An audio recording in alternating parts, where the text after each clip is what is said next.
never happens, but it does mean that unless something is done, it's generally there to stay. Now, sometimes people feel like, well, you know, distinguishing between these things is kind of picky. Well, far from it.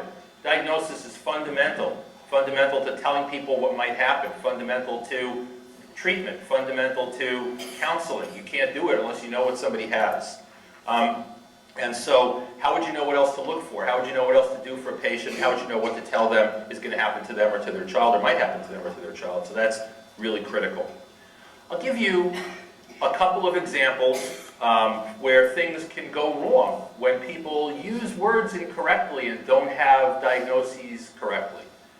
So imagine, for example, and this is not the picture of that patient, because I don't have that picture, it's from a long time ago, but a picture of a patient who could have been the patient I was talking about. So many years ago, we saw a child with a large venous vascular malformation on the leg. And it was a malformation. It was present at birth. It looked kind of like the one you see in this picture. It changed very little over the few years of that child's life. But that child had been diagnosed incorrectly with having a hemangioma, because people just used that word. And so someone said, large hemangioma, I'm going to treat this child with steroids and by mouth, and I'm going to treat this child back at the time with injected interferon. Those are very serious medications with potential risks, and sometimes they're worth it for a patient who has a hemangioma, but this child didn't have the hemangioma, so they were exposed needlessly to the risks of those medicines. Luckily, nothing bad happened, but also, that child, because that child had a vascular malformation, had a discrepancy in the length of that leg, and that wasn't recognized, and I mean, in the end it was picked up in time, but because they weren't looking for it, because those don't really happen with hemangiomas. So words matter, and diagnoses matter, and classification matters. Here's an example of the flip side, exactly kind of the opposite situation. This is a picture of a child who has an authentic hemangioma. Now, this child was born with something in this location, and had sort of lacy kind of a redness, which then kind of thickened into what you see here in the picture. Well, that was a rapidly evolving lesion, but it got mistaken, and you might say you could mistake it as well, not if you knew the history maybe, but it was mistaken for a port wine stain. Well, because it was mistaken for a port wine stain, which of course changes slowly over time, can be in the same location, that child was worked up, and the parents were told to worry about Sturge-Weber syndrome, which you'll hear about, but not another syndrome called faces that is associated with a facial hemangioma. And so the totally incorrect workup was kind of done for the wrong sorts of things, again because of misclassification. Also, from a treatment standpoint, this is a child who would surely benefit from oral corticosteroids or other kinds of treatments, but that wasn't done because it was thought to be a port wine stain. So again, classification fundamental. So blood vessels. We have the two main types of blood vessels, kind of on the big scale, are arteries and veins. And you could think of them as outbound and inbound traffic.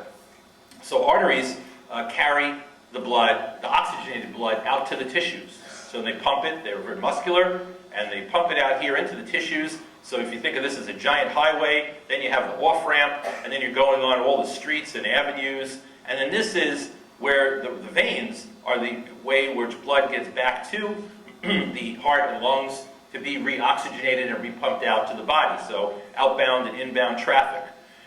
In here, in the tissues and organs of our body, is, as I said, where things break up into much smaller little highways and byways, and we call them things like capillaries, for example. That would be the smallest caliber type vessels that we see going through the tissue.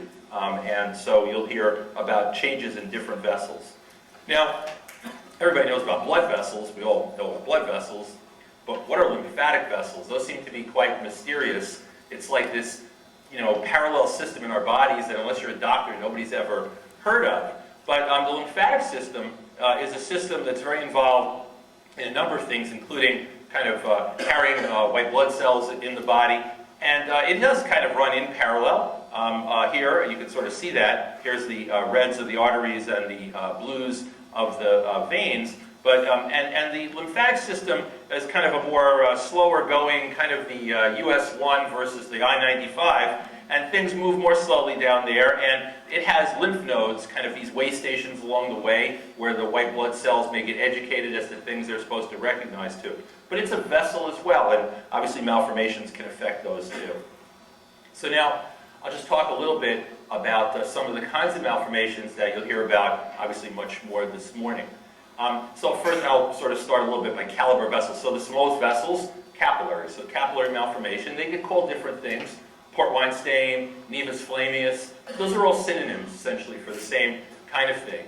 And they start off generally flat, they can become thicker over time, but they're sharply defined red or pink vascular stains of the skin. They have widened capillaries. If one was to take a biopsy of them, we don't generally need to do that to diagnose them. If we did, we'd see the widened capillaries, and then they're usually in the upper portion of the skin, which is why it looks so red to us. And the walls of those vessels are abnormally thin, and the nerves that are supposed to help them kind of contract and give them tone are deficient, and so they stay open all the time. There's more blood flow through them, and over time, you know, with the effects of the increased blood flow and gravity, for example, they may be associated with other changes like thickening of the skin. So, and the vessels continue to kind of enlarge over time, the walls of them do, the calibers of them do. So that's a capillary malformation. And here are some examples just of early capillary malformations, and you can see they range from light pink to darker pink, and they could be any place on the body. Here, two children with facial port wine stains that are often in these kind of, we say segmental or flag-shaped or geometric type distribution with oftentimes a sharp cutoff at the midline, but you can see it on the limb as well. Now, some vascular stains are oddly temporary. I mean, so that's why we call them stains rather than malformations. We're not exactly sure quite how to categorize these. And these are ones which sometimes are called salmon patches, not really a medical name, but that's the same kind of thing.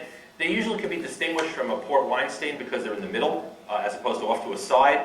And they are different because they actually do lighten over time. Under the microscope, they look a little bit like a port wine stain, but it seems like the situation improves over time.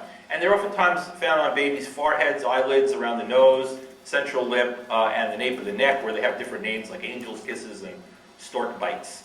And so here's a baby with one kind of on the forehead over here, and here's some typical ones on the midline of the back, and those generally are self-resolving. So sometimes parents are told those are port wine stains, but generally they do quite well. So okay, so what about veins? So veins would be next up, and venous malformation, that's a vascular malformation that involves the vessels that are veins. And so they, because venous blood is low in oxygen, they're oftentimes, and also because venous malformations are deeper down than capillary malformations, they have a more bluish hue to them. So they're a bit below the skin. They could be on a mucous membrane like a lip. They can essentially be in any organ as well. And they're composed, as you might imagine, of abnormally formed widening veins.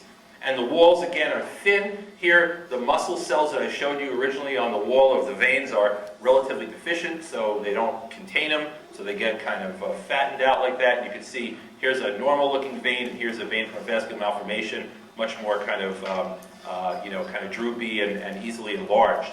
And back in the old days, and sometimes we'll go to a doctor who's still in the old days in terms of nomenclature, how to call these things, but if you hear someone use the phrase cavernous hemangioma, they're not with the program, but they're referring to a venous vascular malformation. That was an old name, and a confusing name for a venous vascular malformation. Here's one on a lip. Here's one on this gentleman's chin, and here's one on a foot. And you can see they tend to have a bluish appearance and be somewhat deeper down. Now, some malformations, may involve arteries as well. And I showed you, by the way, I've freely stolen these pictures from other people, and I think I got this neat one from the Harvard website. But don't put it out there if you don't want me taking it and using it for a talk. Anyway, this is a normal capillary bed, and you can see the arteries kind of breaking up into little capillaries and going through the tissue, and then turning into like little venules, and then on into bigger veins. And then arteriovenous malformation is kind of just that, which is it involves sort of both sides of the story. Both arteries and veins are involved, so there's abnormal connections. And you can kind of think of them as a bit of a short circuit. Normally the system has a kind of step down from big things with a lot of pressure to lower things with smaller pressure, and then kind of back up again. And here it's more like a short circuit between the two bigger systems. And so that's what's involved in arteriovenous malformation. And those, of course, and vein malformations deeper down.